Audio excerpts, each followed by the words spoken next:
Okay, welcome to day 2 of proofs using congruent triangles, and I'm going to pick up on your worksheet on 16. That was the last problem that you should have done last night for homework. The others, I have posted my complete solutions online. You can grab a Chromebook and check during this period after I go through 2 examples with you, or you can, before you start on your next worksheet, or you can do that on your own. So I'm working on 16. I warned you that the angle, you're proving angles congruent, not triangles congruent. So things look a little bit different here. And this is going to be a perfect lead into 17 and eventually 18, which is new for today because our objective has slightly changed. And instead of proving triangles congruent, we're going to prove other things by using congruent triangles. So you will still find that we're going to have congruent triangles in there for most of them, and the exception would be 16 right here. Okay, I'll walk you through it. I'm going to go ahead and separate my givens. You know, sometimes I like to do this just to sort of make myself make statements off of my given information. TU is congruent to GY. That's telling me a pair of segments are congruent. I can't get much from that.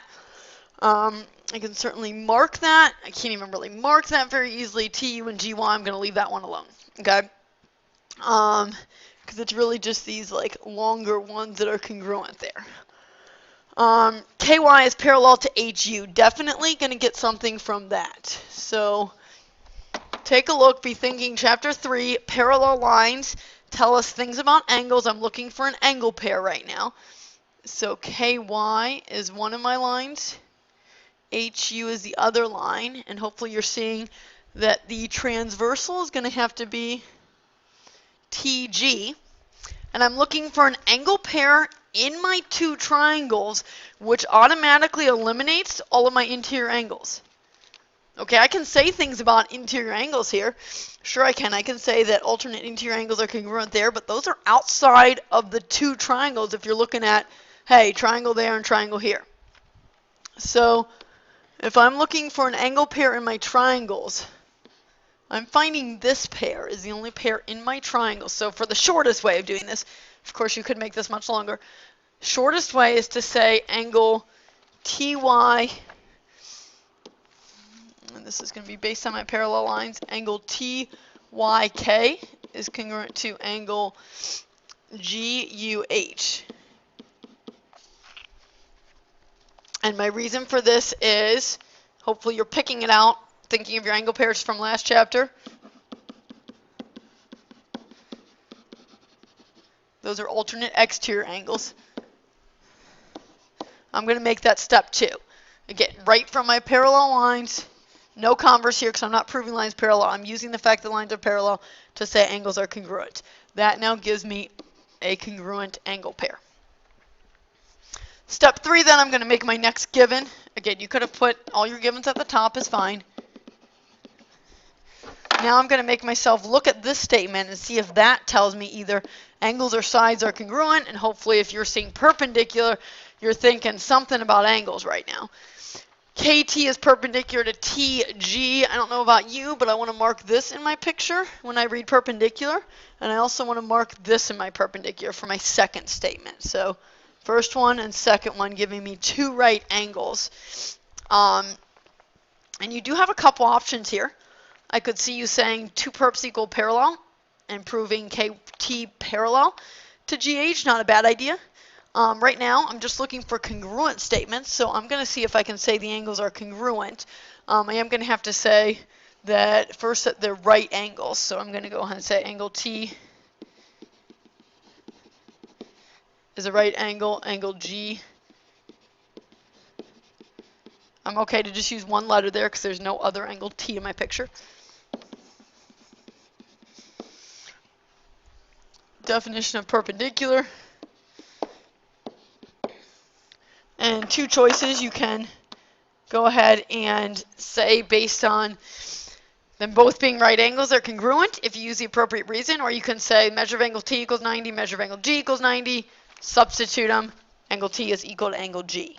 I'm going to use the shortcut here and say angle T is congruent to angle G by my right angle theorem.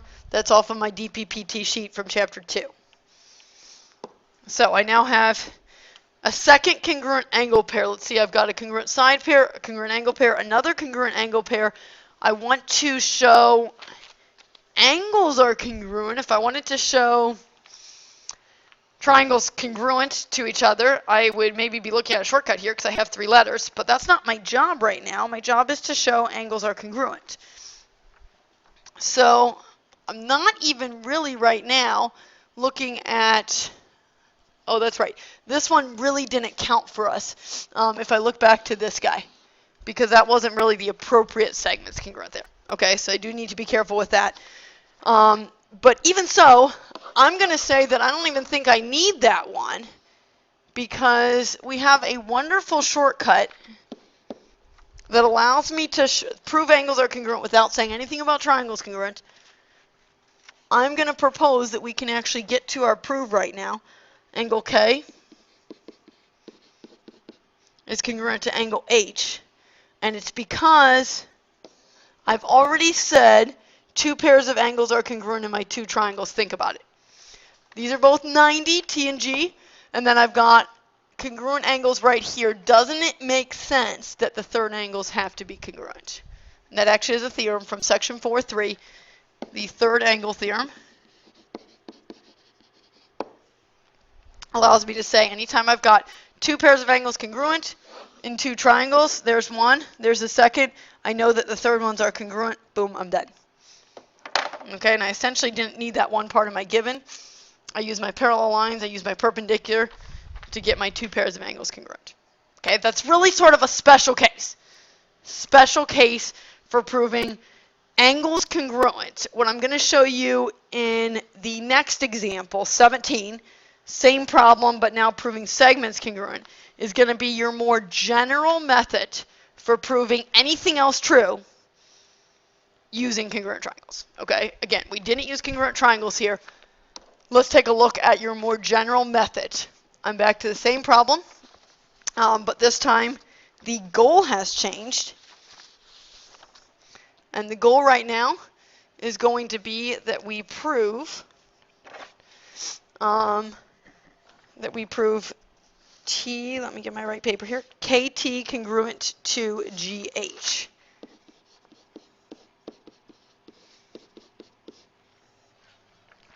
Okay. Unfortunately, we don't have this handy little third segment theorem that tells me, hey, if 2 segments are congruent to 2 other segments, then the third segments are congruent. Nope, doesn't work. Okay, that's an angle thing, and it has to do with angles add up to 180, all that. So I am going to have to prove the triangles congruent here. Okay, I'm going to save a little time here, and I'm going to go ahead and go back and steal what I did in my other proof, because I did some good work there. So feel free to do the same and copy some of what you have. So I'm going to take my angles congruent by alternate exterior angle theorem.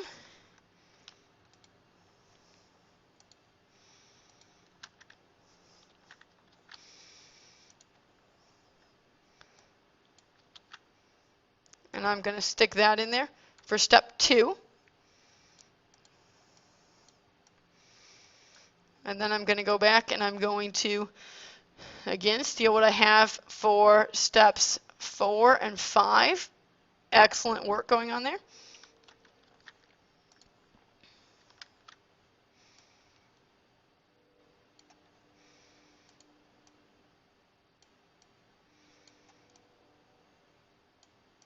And what I want you to see is how does this proof change when I actually have to prove triangles congruent in order to get here. Okay, so picking up there, tidy things up a tad. I've got 1 pair of angles congruent up here. Okay, and we should mark that. Let's remark. That was my alternate exterior angle pair. I've got right angles which are congruent, which is step 5 down here. And I need to get something else to prove the triangles congruent. Angles, 3 pairs of angles is not a valid shortcut. Angle does not work. So I'm going to have a side pair congruent. So if we take a look at this statement, which I kind of ignored in the other proof because I didn't really need to use it. If I take a look at this, not exactly what I want to have because it's telling me TU is congruent to GY. So let's look at this. TU is that whole part, and then GY is that part. And that's too much because my segments for my triangles are going to be TY and UG. But if you look at what I did to get from TU to TY, hopefully you can see that I just got rid of, can I say subtracted, this little part in here. And then to get from YG to UG, I did the same thing. I said, hey, I don't need that little part right there. Okay, if you're thinking anything along the lines of subtraction, a little bit of segment addition postulate, it's been a while. Okay, the proofs that you have to do on your own are not going to be this hard, but I'm going to take this opportunity to show you sort of a little bit more difficult step that we might get into more next week, okay, as we're walking through this. Okay, ultimate goal is going to be, can I say that TY is congruent to UG? And I have a pretty good feeling that, yes, that's making sense in my mind. That would allow me to say the two triangles are congruent. Keep your eye on the goal here by angle side angle.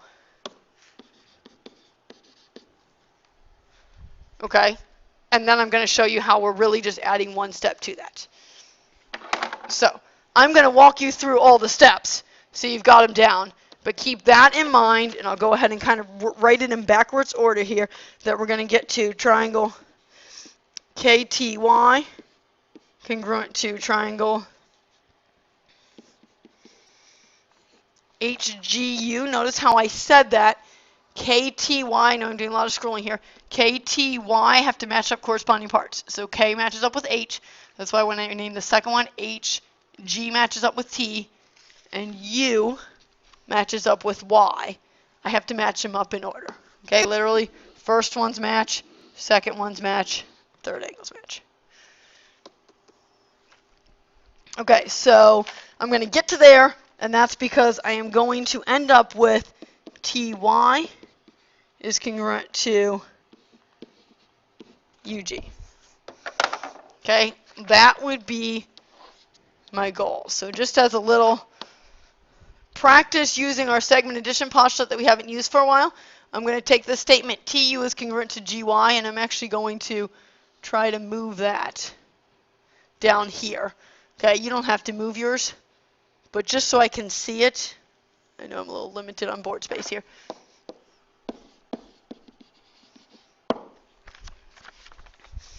Okay, that's what I'm working with. Of course, I'm going to jump to this. TU is equal to GY. Definition of congruent segments. Haven't used that one for a little bit. And that's going to be because I'm going to ultimately be doing some addition here.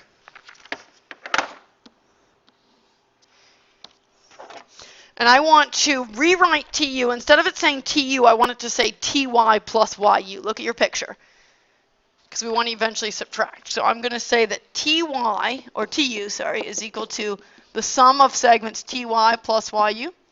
And likewise, GY is equal to the sum of segments GU plus YU.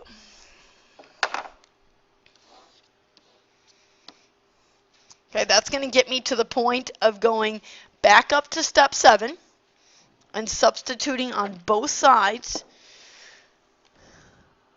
Instead of saying TU, I'm going to write what TU is equal to.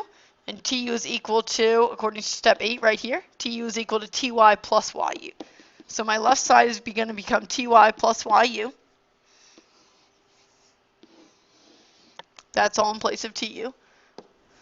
It's equal to, okay, now GY is going to become, hopefully you're following here, that GY is equal to GU plus YU.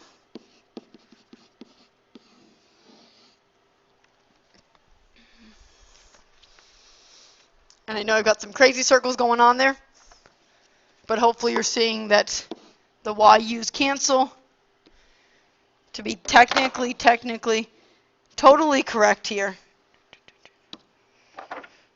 I'm going to have YU equal to YU before I subtract, giving me eventually TY is equal to GU, okay, which eventually gives me TY congruent to, I should change this just so it coordinates GU, segment GU. So I know I have some justifying to do, and I don't kind of usually do that and just run off some statements, but hopefully you followed my statement. Let's see what I actually did. Okay, step 8, you should be recognizing as your segment addition postulate. Step 9, based on my arrows. Hopefully you're getting some substitution. I would take transitive for that as well. Okay, step 11 is where I did my subtraction, so be careful there. Step 10 was the reflexive property. 12, definition of congruent segments.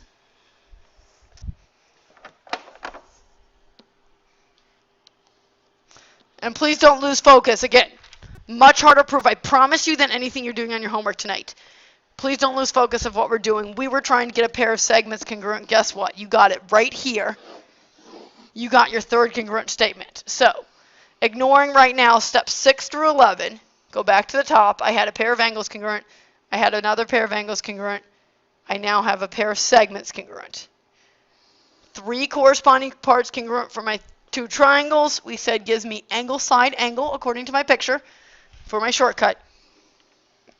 And I now have triangles are congruent. Step 13 by reason. Angle side angle, that is where we stopped yesterday, proving triangles congruent by one of my shortcuts.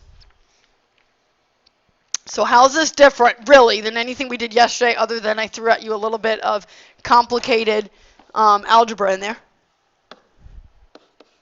Really sort of bringing back chapter 2 proofs.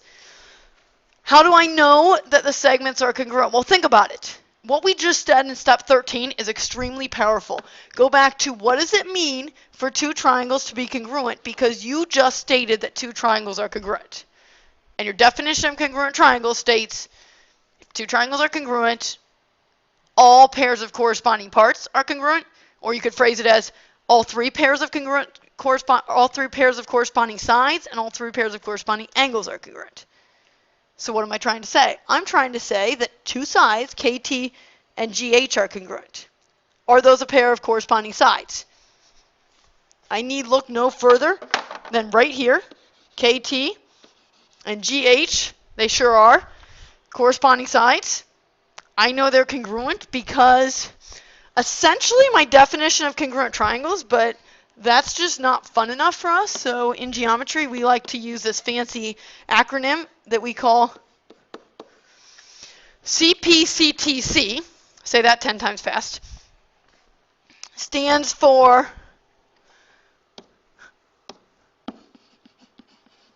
corresponding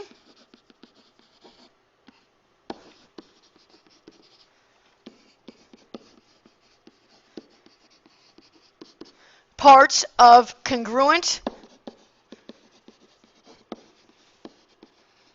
triangles are congruent, and hopefully you're catching the corresponding parts of congruent triangles, last C, congruent. What it means, whenever you have said, once you have said triangles are congruent, you can follow that statement with any of your other 3 pairs, because there's only 3 things you have said are congruent. You have 3 other pairs of corresponding parts, angles, or sides. You know they're congruent. You can make that statement and follow it with the reason CPCTC. Okay? So essentially we're adding 1 step to our proof. Watch one more example. I made one more video. And if you watch that example for number 18 from this worksheet, that is going to prepare you for your homework. Worksheet 4445C.